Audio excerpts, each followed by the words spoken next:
perkenalkan nama saya Rawani Biwahid dari jurusan PGSD kelas 1G dengan NIM 151423150. Tujuan saya membuat video ini untuk memenuhi tugas mata kuliah Bahasa Indonesia. Jadi, tugas ini tentang resume materi perkembangan bahasa Indonesia, fungsi, kedudukan, dan manfaat bahasa Indonesia. Jadi langsung saja, bahasa Indonesia merupakan salah satu identitas nasional bagi bangsa dan negara Indonesia. Bahasa Indonesia diresmikan penggunaannya satu setelah Hari Proklamasi Kemerdekaan Indonesia.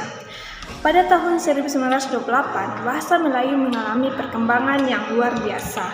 Pada tahun tersebut, para tokoh pemuda dari berbagai latar belakang, suku, dan kebudayaan membuat ikrar untuk menetapkan bahasa Indonesia sebagai bahasa persatuan Indonesia. Pada tanggal 25-28 Juni 1938, dilangsungkan Kongres Bahasa Indonesia pertama di Solo. Salah satu hasil kongres itu adalah kesimpulan tentang perlunya usaha pembina dan pengembangan bahasa Indonesia yang dilakukan secara sadar oleh cendekiawan dan budayawan Indonesia saat itu.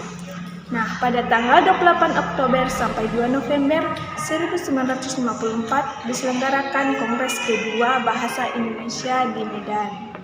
Kongres ini merupakan perwujudan tekad bangsa Indonesia untuk terus-menerus menyempurnakan bahasa Indonesia.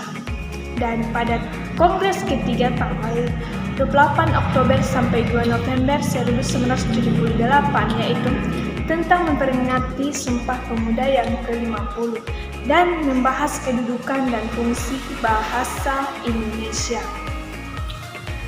Nah, pada tanggal 21 sampai 26 November 1983 diselenggarakan Kongres keempat di Jakarta dalam rangka memperingati Hari Sumpah Pemuda yang ke-55. Dalam putusannya disebutkan bahwa pembinaan dan pengembangan bahasa Indonesia harus lebih ditingkatkan. Selanjutnya tanggal 28 Oktober sampai 3 November 1988 diselenggarakan Kongres yang kelima di Jakarta.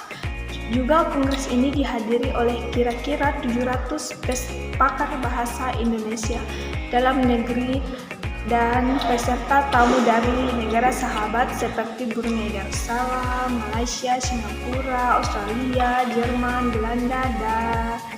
Dalam kongres itu ditandatangani karya besar Pusat Pembinaan dan Pengembangan Bahasa kepada Pencipta Bahasa Nusantara, yakni Kamus Besar Bahasa Indonesia dan Tata Bahasa Baku Indonesia. Dan Kongres ke-6 diadakan di Jakarta juga pada tanggal 28 Oktober sampai 2 November 1993. Pesertanya sebanyak 770 pakar bahasa dari Indonesia dan 53 peserta tamu dari mancanegara. Kongres ini mengusulkan agar Pusat Pembinaan dan Pengembangan Bahasa ditingkatkan statusnya menjadi Lembaga Bahasa Indonesia, serta mengusulkan disusunnya Undang-Undang Bahasa Indonesia. Dan yang terakhir Kongres ke-7 pada tanggal 25 sampai 30 Oktober 1998 di Hotel Indonesia Jakarta. Kongres ini mengusulkan dibentuknya Badan Pertimbangan Bahasa. Selanjutnya saya akan membahas tentang materi kedudukan bahasa Indonesia. Kedudukan bahasa Indonesia sebagai bahasa nasional sejak diikrarkan melalui Sumpah Pemuda pada tanggal 28 Oktober 1928. Bahasa Indonesia memiliki kedudukan sebagai bahasa nasional dan kedudukan bahasa sebagai bahasa negara.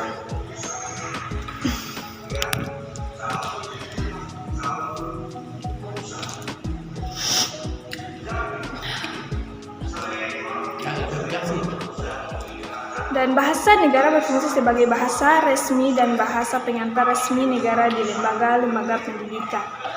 Fungsi bahasa Indonesia dibagi menjadi dua fungsi, yaitu secara umum dan secara khusus. Fungsi secara umum memiliki 4 fungsi, yaitu 1. Alat untuk mengungkapkan perasaan, 2. Alat komunikasi, 3. Alat berintegrasi, dan yang keempat alat kontrol sosial. Yang kedua, fungsi bahasa secara khusus yaitu mengadakan hubungan dalam kehidupan sehari-hari, mewujudkan seni sastra seperti syair, puisi, cerita, dan lain-lain. Mempelajari bahasa-bahasa kuno, mengeksploitas ilmu pengetahuan dan teknologi dengan jiwa dan sifat keingintahuan yang dimiliki, serta akal dan pikiran yang sudah diberikan Tuhan. Maka manusia akan selalu mengembangkan berbagai hal untuk mencapai kehidupan yang lebih baik. Dan manfaat mempelajari bahasa Indonesia. Manfaat mempelajari bahasa Indonesia dapat menumbuhkan rasa cinta tanah air, melestarikan bahasa Indonesia, memudahkan komunikasi, mengenal nilai luhur budaya Indonesia, dan menumbuhkan ide-ide kreatif. Selanjutnya saya akan membahas lagi tentang materi resume ragam bahasa ilmiah. Itu tugas kedua dari mata kuliah bahasa Indonesia. Jadi langsung saja, apa itu ragam bahasa ilmiah? Ragam bahasa ilmiah adalah bahasa yang digunakan dalam menulis karya ilmiah. Ragam bahasa ilmiah adalah salah satu ragam bahasa Indonesia yang digunakan dalam pertemuan dan penulisan karya ilmiah, di mana ragam bahasa ilmiah ini diperoleh sesuai dengan sifat keilmuannya dan didasari oleh hasil pengamatan, peninjauan, penelitian dalam bidang tertentu. Bahasa Indonesia harus memenuhi syarat diantaranya benar sesuai dengan kaidah bahasa Indonesia baku, logis, cermat, dan sistematis. Pada bahasa ragam ilmiah, bahasa bentuk luas dan ide yang disampaikan melalui bahasa itu sebagai bentuk dalam tidak dapat dipisahkan. Ragam bahasa ilmiah juga mempunyai beberapa ciri-ciri antara lain yaitu 1. Baku, struktur bahasa yang digunakan sesuai dengan kaidah Indonesia baku. 2. Logis, ide atau pesan yang disampaikan melalui bahasa Indonesia ragam ilmiah dapat diterima akal. Dan 3. Tepat, ide yang diungkapkan harus sesuai dengan ide yang dimaksud oleh pemutus atau penulis dan tidak mengandung makna ganda. Yang keempat, runtun, ide diungkapkan secara teratur sesuai dengan urutan dan tingkatannya. Dan yang kelima, penggunaan diksi yang tepat. Diksi merupakan pilihan kata yang tepat.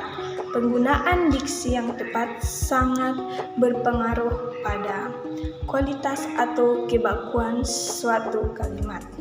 Dan yang terakhir, penggunaan ejaan yang benar. Ejaan yang benar dalam bahasa Indonesia adalah ejaan yang sesuai dengan EYD. Hal-hal yang terkait dengan EYD antara lain penggunaan huruf kapital, miring, tebal, penggunaan tanda baca, titik, koma, penggunaan angka dan bilangan, dan penggunaan unsur serapan. Lanjut saya akan membahas kamus bahasa ilmiah.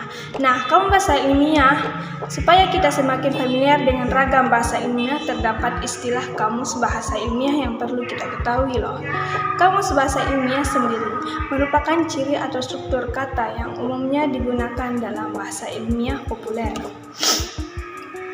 Umumnya, bahasa ilmiah populer menggunakan kosakata yang bersifat denotatif atau lugas dan tidak bermakna ganda supaya penyampaian menjadi lebih efektif. Selain itu, istilah dalam ragam ilmiah juga bisa kita lihat dari penggunaan morfemnya. Apa itu morfem? Pasti yang ada dalam pikiran kalian itu, apa itu morfem? Morfem itu adalah satuan terkecil yang bermakna dalam sebuah kata.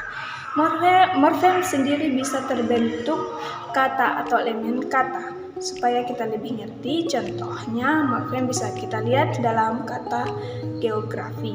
Kalau kita cari di kamus, kata geografi sudah memiliki maknanya sendiri, yaitu ilmu tentang bumi.